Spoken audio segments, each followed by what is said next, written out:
આપણા શાસ્ત્રોમાં અન્નદાનનો મોટો મહિમા ગાવામાં આવ્યો છે. તમે સંતોના મોઢે સાંભળો, શાસ્ત્રોમાં સાંભળો, કોઈ કથાકારને મોઢે સાંભળો, કોઈ ભક્તના મોઢે સાંભળો ને તો એ વાત સાંભળવા મળશે કે અન્નનો મહિમા, કોઈ ભૂખ્યાને ભોજન કરાવવું, જેને ભૂખ લાગી છે ને, જે બહુ ભૂખ્યું થયું છે ને તમારે કદાચ તમારે આંગણે આવે ને અને એને તમે રોટલો ખવડાવો અને એના આંતરડામાંથી જે આશીષ નીકળે છે ને એ આશીષ બીજે ક્યાંય મળતી નથી. તારા આંગણિયા પૂછીને જો કોઈ આવે આવકારો મીઠો આપજે, દુલાભાયા કાગ, એમણે પણ અન્નનો મહિમા વર્ણવ્યો છે. ભૂખ્યાને ભોજન દેવું, તરસ્યાને પાણી પાવો, આના જેવું મોટું કોઈ પુણ્ય છે જ નહીં. આપણે આશીર્વાદ શોધવા માટે જઈએ ને તો મળે નહીં, પણ કોઈ ગરીબની આંતરડી ઠારીએ, કોઈ જરૂરિયાતમંદને મદદ કરીએ ને અને એના આંતરડામાંથી જે આશીર્વાદ નીકળે છે ને એ હંમેશા રામબાણ હોય છે. આવી જ એક બની ગયેલી ઘટના હું મારા સાંભળ્યા મુજબ અહીં રજૂ કરું છું કે એક ગામ હતું. એ ગામમાં એક વાણિયાનો પરિવાર રહેતો હતો. ધન, માયા, મિલકત એટલું બધું છે કે ગણતા પાર ન આવે. એમને પોતાને જ ખબર નથી કે પોતાની પાસે કેટલી મિલકત છે. એક પુત્ર છે, 10 વર્ષની બાળકની ઉંમર હશે, પણ ગયા જન્મનો કોઈ સંત કે ભક્તનો આત્મા હશે. કહે છે ને કે ભક્ત બીજ કદી પલટે નહીં, ચાહે યુગ જાય અનંત, એ ઊંચ નીચ ઘરે અવતરે પણ આખર સંતના સંત. એમ ગયા જન્મનો કોઈ આત્મા હશે, નાની એવી બાળપણમાંથી ભગવાનની ભક્તિ લાગી છે, આટલી માયામાં મોટો થયો છે, 10 વર્ષની ઉંમર થઈ છે, પણ તેમ છતાં માયાના રંગે રંગાણો નથી. એ તો ભક્તિના માર્ગે જ રંગાણો છે. બસ નાની ઉંમરથી એ જરૂરિયાતમંદને મદદ કરે છે. અને એકનો એક પુત્ર છે, બાપ પાસે કંઈક માગે બાપ ના નથી પાડતા, અને પોતાના પુત્રને બીજાની મદદ કરતો જોઈ અને બાપને અતિશય આનંદ થાય છે. ધીરે ધીરે સમય વ્યતીત થવા લાગ્યો. દાન પુણ્ય કરતો કરતો એ બાળકની ઉંમર 18 વર્ષની થઈ છે. એક દિવસ એણે વિચાર કર્યો કે મેં ગરીબ બેન દીકરીને વસ્ત્રો આપ્યા, ભૂખ્યાને મેં ભોજન આપ્યું, જેને ધનની જરૂર છે ને એને મેં ધન આપ્યું છે, બધી જ પ્રકારનો મેં પુણ્ય કર્યું છે, પણ એક બાકી રહી ગયું છે કે મેં હજી સુધી કોઈ તરસાને પાણી નથી પાયું. ભલે મારા ઘરે આવ્યો હોય ને મેં પાણી પાયું હોય, બાકી હજી મનની અંદર એને વિચાર આવ્યો, એક કામ કરું, થોડાક સમયમાં ઉનાળો ચાલુ થાય છે, ગરમીની મોસમ હશે, અને મારા ગામનો જે સીમાડો છે ત્યાં 4-5 ગામનો સીમાડો પડે છે. લોકો આ બાજુથી આ ગામ ને આ ગામથી આ ગામ જતા હોય છે. વચ્ચે ક્યાંય પાણીની સગવડ નથી, અને એ તરસા થતા હશે તો પાણી ક્યાં પીતા હશે? એક કામ કરો, લાવ મારે હાથે જઈ ત્યાં પરબ બનાવીને દરેકને પાણી પાવો. બરાબર ધ્યાન દઈને સાંભળજો કેવી ઘટના બને છે. આમ વિચાર કરી અને ગામનો જે સીમાડો છે ત્યાં પોતાના માથા માથે ઉપાડી માટલું લઈ અને ગામના સીમાડે આવ્યો છે, અને 5 આંટા કરીને 5 ઠંડા ઠંડા માટલાની પરબ બનાવી છે. હાલતા ચાલતા વટે માર્ગુઓ વડલાના છાંયડાની જે પરબ છે ત્યાં આવીને બેસે છે, ઠંડુ પાણી પીએ છે અને અંતરમાંથી આશીર્વાદ આપે છે કે ભગવાન તારો ભલું કરશે. અને દરેકના આશીર્વાદ લેતો લેતો આ વાણિયાનો પુત્ર 1 મહિનો વ્યતીત થયો છે. 1 દિવસનો સમય છે. પોતે વડલાના ઝાડ નીચે પરબ માંડીને બેઠો છે. એમાં 4 માણસો આવ્યા છે. દેખાવે થોડા અલગ પ્રકારના છે. ઠંડુ પાણી પીધું, થોડી વાર ત્યાં વિશ્રામ લઈ અને બીજે ગામ ગયા છે.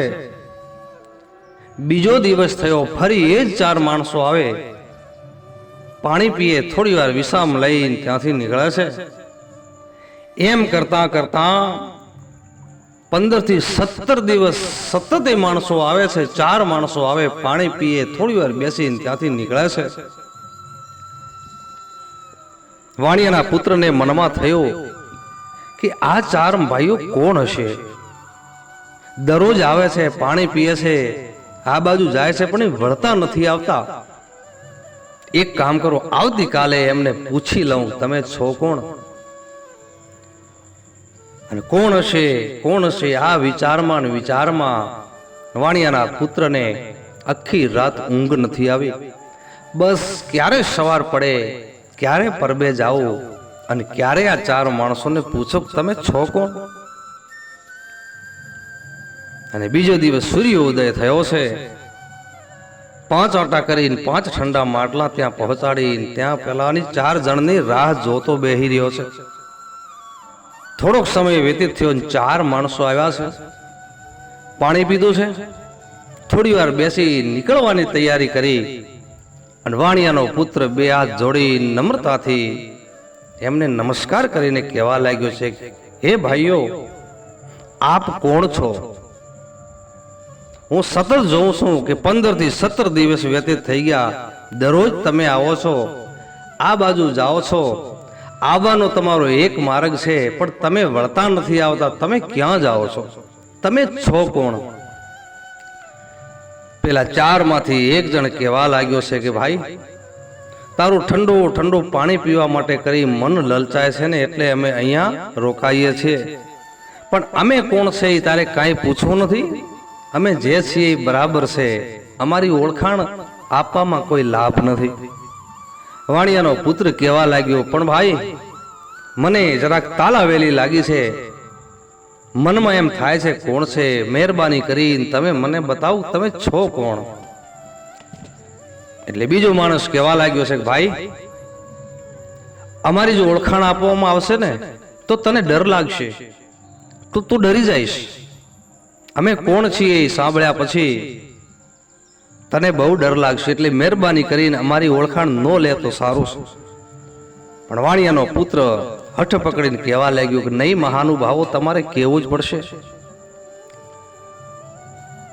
ત્રીજો જણ કહેવા લાગ્યો છે કે ભાઈ, 15-17 દિવસથી તારું પાણી પીએ છીએ અને તે અમને પૂછ્યો છે એટલે ના નથી પાડી શકતા ભાઈ, પણ સાંભળી લે, અમે 4 જમરાજાના દૂત છીએ.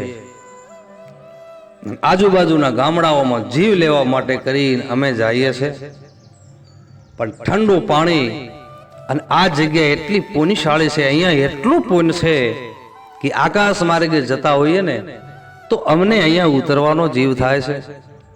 અને થોડી વાર માટે કરીને અહીં બેસીએ ને તો અમારો આત્મા પરમ આનંદ પામે છે.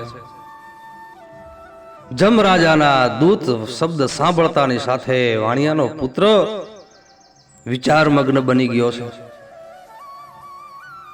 જમના દૂત કહેવા લાગ્યા, ભાઈ અમે તને નહોતા કહેતા કે તું ડરી જઈશ? વાણિયાનો પુત્ર કહેવા લાગ્યો કે મને ડર શાનો?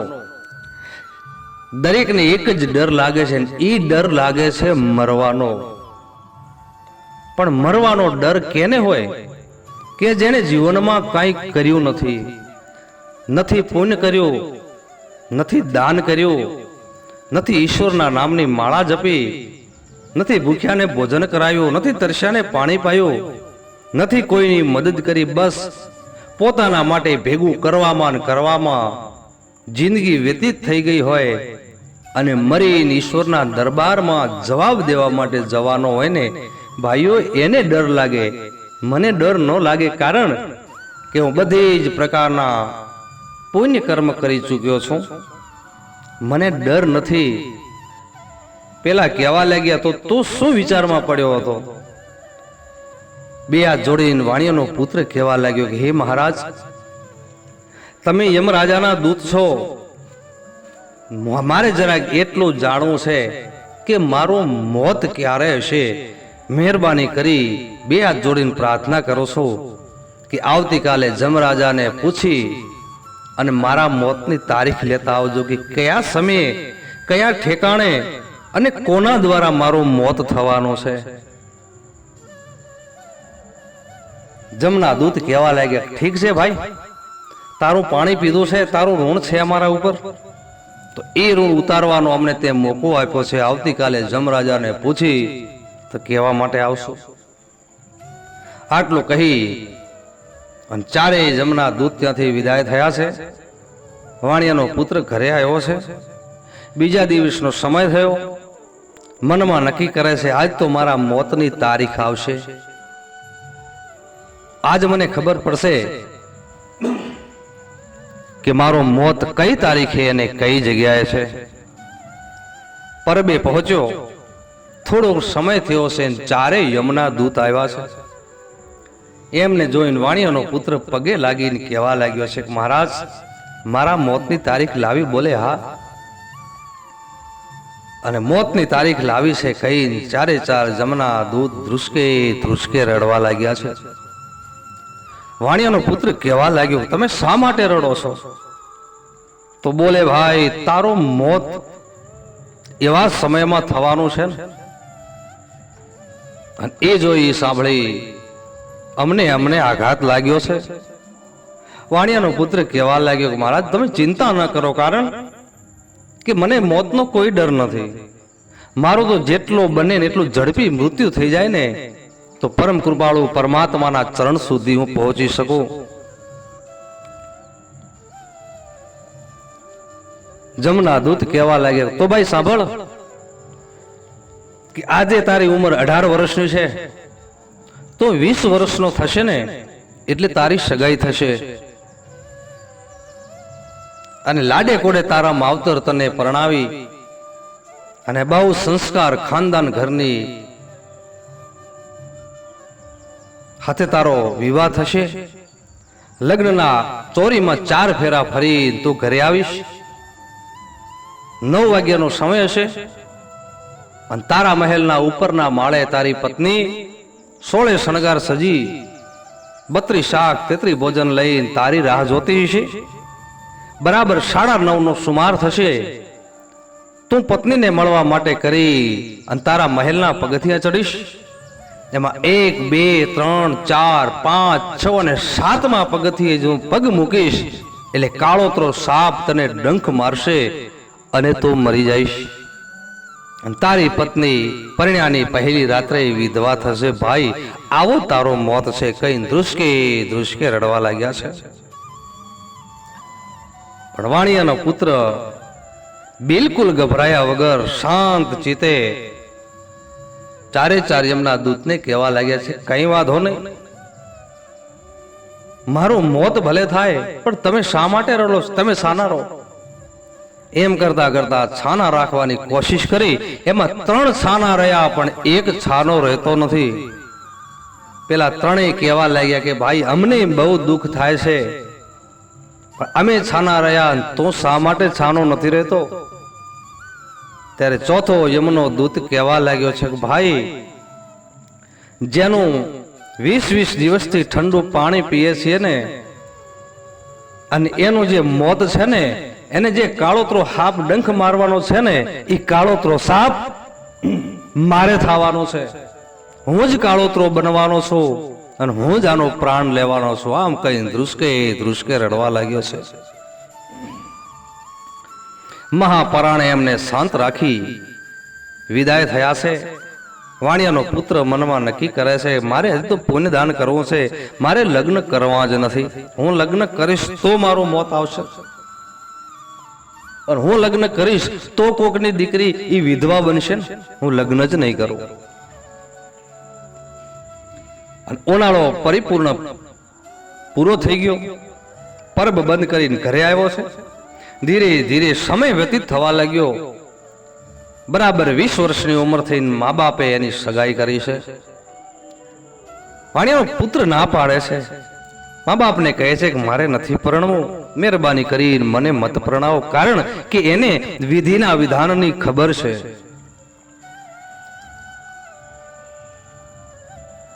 પણ મા બાપે હઠ કરી છે કે તો લગ્ન ન કરે ને તો વંશ કઈ રીતે વધે, તો એકનો એક પુત્ર છે, અમારા મર્યા પછી આ બધું તારે સંભાળવાનું છે.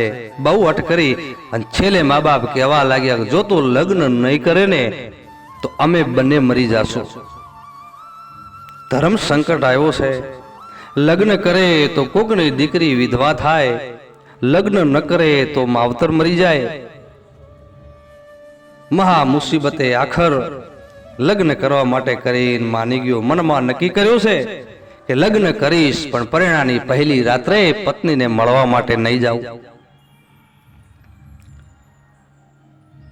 અને બીજી ક્ષણે એને વિચાર આવ્યો છે કે વિધિના આ વિધાનને કોણ ટાળી શકે. અને લગ્ન લેવાના છે ધામધૂમથી, લાડે અને કોડે.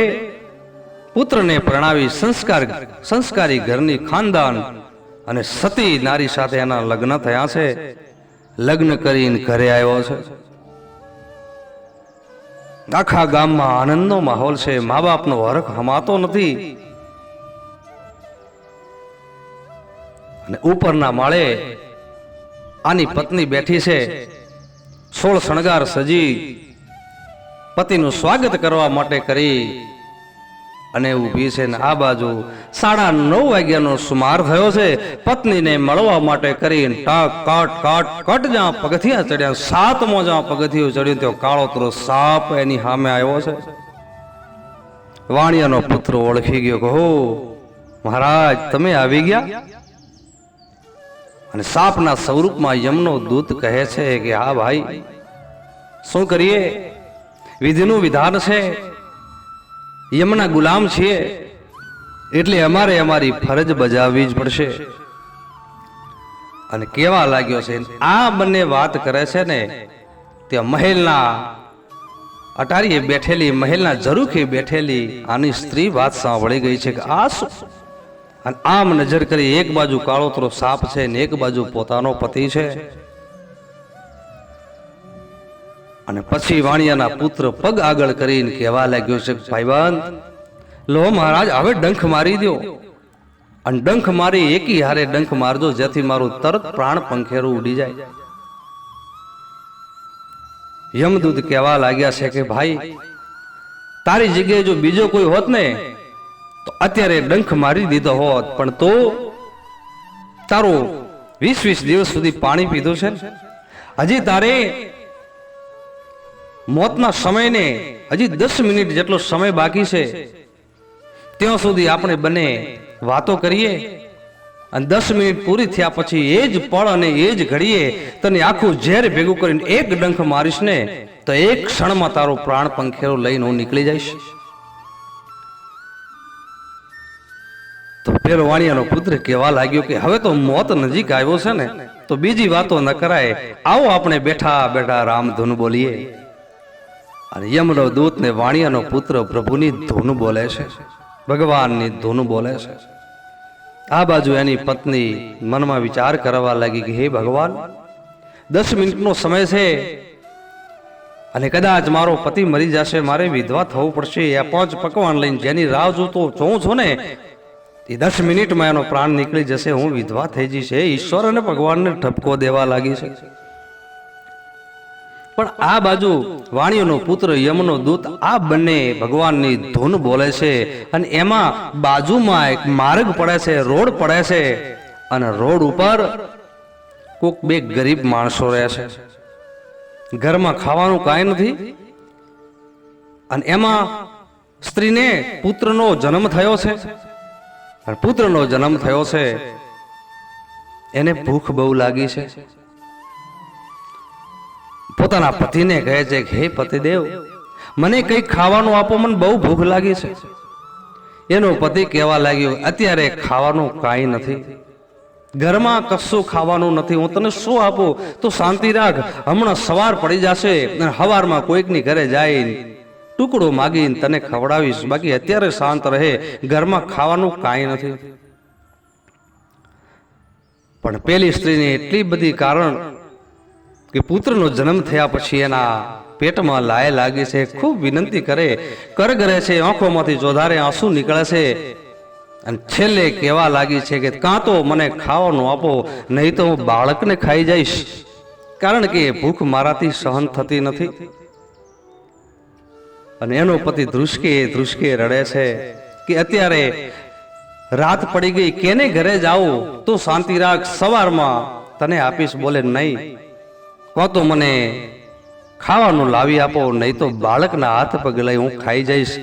આટલો શબ્દ કર્યો છે અને પેલી વાણિયાની એ પત્ની સાંભળી ગઈ છે. કહો, આ ગરીબ બેન દીકરી આટલી બધી ભૂખી છે? અને હવે તો થોડોક સમય જ રહ્યો છે, હું વિધવા થઈ જઈશ અને 5 પકવાન કોણ ખાશે? એના કરતા લાવને જરાક એને ખવડાવતી આવું. અને પકવાનનો ભરેલો થાળ લઈ બીજા પગથિયેથી નીચે ઉતરી અને પેલી બેન પાસે જઈને કહેવા લાગી છે કે બેન, તને ભૂખ લાગી છે ને? બોલે હા બેન, લે. અને 5 પકવાન લઈને પેલી બેન ખાવા લાગી છે. ધરાઈને જે ખાધો છે ને, ખાઈ 2 હાથ જોડીને કહેવા લાગી કે એ બેન, તો લાખોપતિની દીકરી, લાખોપતિની ઘરમાં તું આવી છે, તારો બંગલો છે, તું કરોડપતિ છે, તારી પાસે ધન માયા મિલકત બધું છે, હું તો એક ગરીબ છું. તે આજે મને ખવડાવ્યો છે, મારો અને મારા બાળકનો પ્રાણ બચાવ્યો છે. હે બેન, બીજું તો તને શું આપો, પણ જા મારા અંતરમાંથી તને આશીર્વાદ આપો છો કે તારો ચૂડી અને ચાંદલો અમર રહેજો. અને આટલો જ ઉદ્ગાર નીકળ્યો છે, જાણે ધરતીમાં ધડાકો થયો છે. વાણિયાની પત્ની મનો વિચાર કરવા લાગી, બેન, અખંડ સૌભાગ્યવતીનો તે મને આશીર્વાદ તો આપ્યો છે, પણ હમણાં બસ 2 જ મિનિટની અંદર મારા પતિને સાપ ડંખી જશે અને હું તો વિધવા થઈ જઈશ. અને એને ખવડાવી અને જો મહેલના ઝરૂખી આવી છે, બરાબર 1 મિનિટનો સમય થયો બાકી છે, 30 સેકન્ડનો સમય બાકી છે, અડધી મિનિટ, અને બરાબર જ્યાં ઘડી આવી છે, એમનો દૂત કહેવા લાગ્યો છે કે બસ હવે સમય ભાઈ તારો પૂરો થયો. વાણિયાનો પુત્ર પગ આગળ લાવે છે અને પેલો ફંફાડો મારીને ઊભો થઈ, હતું એટલું ઝેર બધું મોઢામાં લાવીને જો પગમાં ડંખ મારી, હતું એટલું વિષ બધું એના શરીરમાં ઠાલવી દીધું છે, પણ વાણિયાના પુત્રને કોઈ અસર થઈ નથી. બીજો ડંખ માર્યો, ત્રીજો ડંખ, 7 ડંખ માર્યા, અને હવે તો સાપનો દાંત દાઢો દુખવા લાગી કે આ શું, આ મરતો કેમ નથી? વાણિયાનો પુત્ર આનંદ મગન થઈને ઉભો છે, એને ઝેર ચડતો નથી. એમનો દૂત કહેવા લાગ્યો, ભાઈ તને કઈ થતું કેમ નથી? બોલે મને કાંઈ થતું નથી.